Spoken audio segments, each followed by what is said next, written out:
आप इकोनॉमी की जिस तरह बात करें 27 के अंदर वो थर्ड लार्जेस्ट इकोनॉमी बनने वाले हैं मेरे ख्याल, आफ्टर जर्मनी और जापान शायद या कोई इस तरह के हैं, ठीक है।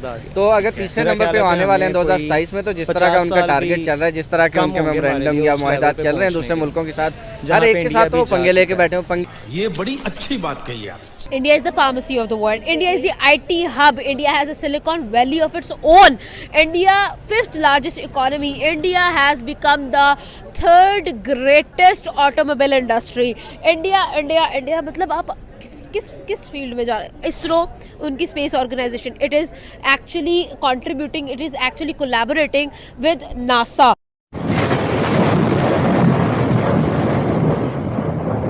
नमस्कार दोस्तों, क्या हाल है? होप करता हूँ कि आप ठीक होंगे और स्वागत करता हूँ आपका हिंदुस्तान डॉट में। दोस्तों, इंडिया की इकोनॉमी तेज़ी से ग्रो कर रही है, इसीलिए पूरी दुनिया से लोग इंडिया में इन्वेस्टमेंट करने के लिए दौड़ते हैं। आज दुनिया की सभी बड़ी कंपनी ने अपना मैन्युफैक्चरिंग प्लांट इंडिया में खोल दिया है।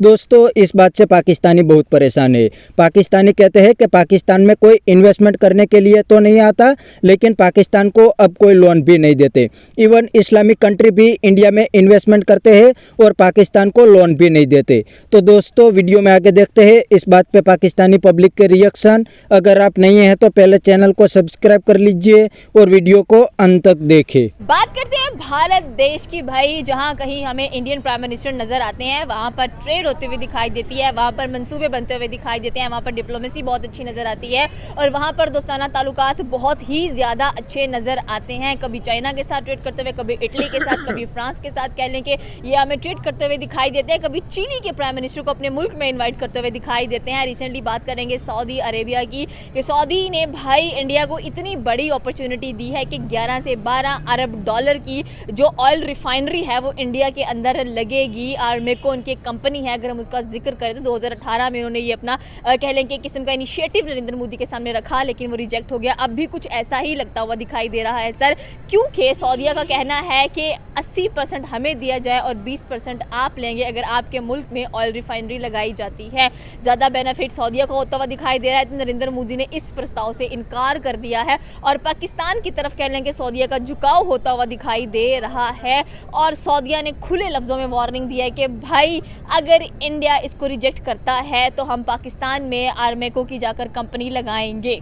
नहीं, पाकिस्तान को मौका, मैं इस बात पे खुश हो रहा हूँ कि चले किसी को तो पाकिस्तान के दम के ऊपर बोलने का ख्याल आया कि पाकिस्तान भी इस लेवल पे पहुँच चुका है कि हम कम से कम इंडिया को धमकी दे रहे हैं। एटलीस्ट जिनके साथ हमारा इमीडिएट कॉन्फ्लिक्ट हमारा हर बात पे होता है कि कहीं पे भी दुनिया में बात हो तो पाकिस्तान वर्सेस इंडिया की बात आ जाती है। अगर आप सिंपल ये बात करती तो मेरे जैसा कोई और बंदा यहाँ पे खड़ा होता, वो कहता कि भाई आप इंडिया अगर आपकी बात नहीं मान रहा तो आप पाकिस्तान को दे दें, हमारे पास मौजूद है। लेकिन पाकिस्तान के अंदर जो क्वेश्चंस रेज होते हैं वो एक, उसके बाद आप कर लें जो करप्शन है या इस तरह की कुछ नाइंसाफ़ियाँ, उस तरह के क्वेश्चन रेज होते हैं। दूसरा पॉइंट ये भी आता है कि पाकिस्तान में ऑयल रिफाइनरी लगती है तो पाकिस्तान के पास इतने मंसूबे नहीं है। इकोनॉमिकली पावर देख ले कितनी कमज़ोर नजर आती है और हर 5 माह के बाद हुकूमत बदलती है तो हुकूमत के साथ साथ कह लें कि मंसूबे भी बदल दिए जाते हैं। वो तो एक हिडन वर्ड्स मैं बोल देता हूँ कि भाई आप मुझे बताएं पाकिस्तान में मुआहिदा करना है तो करना किसके साथ है? एस जयशंकर ने बोला था ये, ठीक है।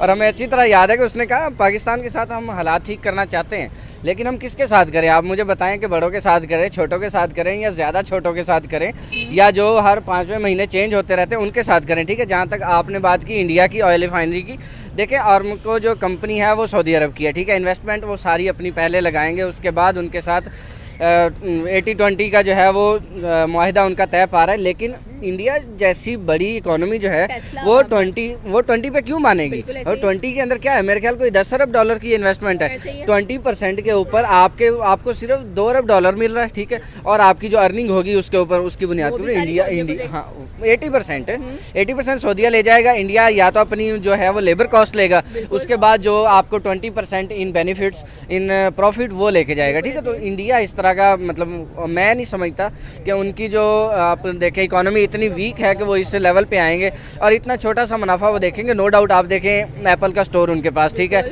मतलब क्या कहते हैं उसको, इनिशिएटिव मैं कहूँगा इंडिया को नहीं बल्कि सऊदीया को मान लेना चाहिए कि क्योंकि इंडिया में जो भी इस टाइम इन्वेस्टमेंट कर रहा है ना और भाई वो हीरो की तरह निकल रही है। देख रहे हैं अब मैं कहूँगा अब 20% अगर वो ऑफ़र कर रहे हैं, ठीक है, सऊदीया इंडिया को, सऊदीया आप देखेंगे आगे जाके 30 से 40% भी ऑफर करेगा। वो चाहेगा कि हम इंडिया में प्लांट लगाएं। अब देखें इंडिया की आबादी कितनी ज़्यादा है, वहाँ पे अगर फ़्लाइट्स की बात कीजिए, सिटी टू सिटी कितनी ज़्यादा फ़्लाइट्स चलती हैं, वहाँ उनका यूजेज बहुत ज़्यादा है, देखिए ना। अच्छा, ठीक है। तो दोस्तों ये था पाकिस्तानी पब्लिक का रिएक्शन, और यह पाकिस्तानी बंदे ने बिल्कुल सही बता दिया कि पाकिस्तान के पास अब कुछ भी नहीं बचा। पाकिस्तान की पूरी इकोनॉमी तो लोन पे चलती है, इसीलिए अगर पाकिस्तान में कोई इन्वेस्टमेंट करेंगे तो उनका पैसा भी डूब जाएगा। पाकिस्तान में कोई रिटर्न मिलने का चांस नहीं है। ऊपर से पाकिस्तान की गवर्नमेंट और आर्मी भी बहुत करप्शन करती है। और दूसरी साइड पूरी दुनिया को पता है कि इंडिया की इकोनॉमी तो तेज़ी से ग्रो कर रही है, इसीलिए इंडिया में इन्वेस्टमेंट करेंगे तो रिटर्न भी पक्का मिलेगा। और ऊपर से इंडियन गवर्नमेंट भी इन्वेस्टर को हेल्प करती है। तो बस दोस्तों आज के वीडियो में इतना ही। यह था पाकिस्तानी पब्लिक का रिएक्शन। अगर आपको ये वीडियो पसंद आया है तो वीडियो को लाइक शेयर कर दीजिए और चैनल को सब्सक्राइब करना मत भूलिए। थैंक यू, मिलते हैं नेक्स्ट वीडियो में।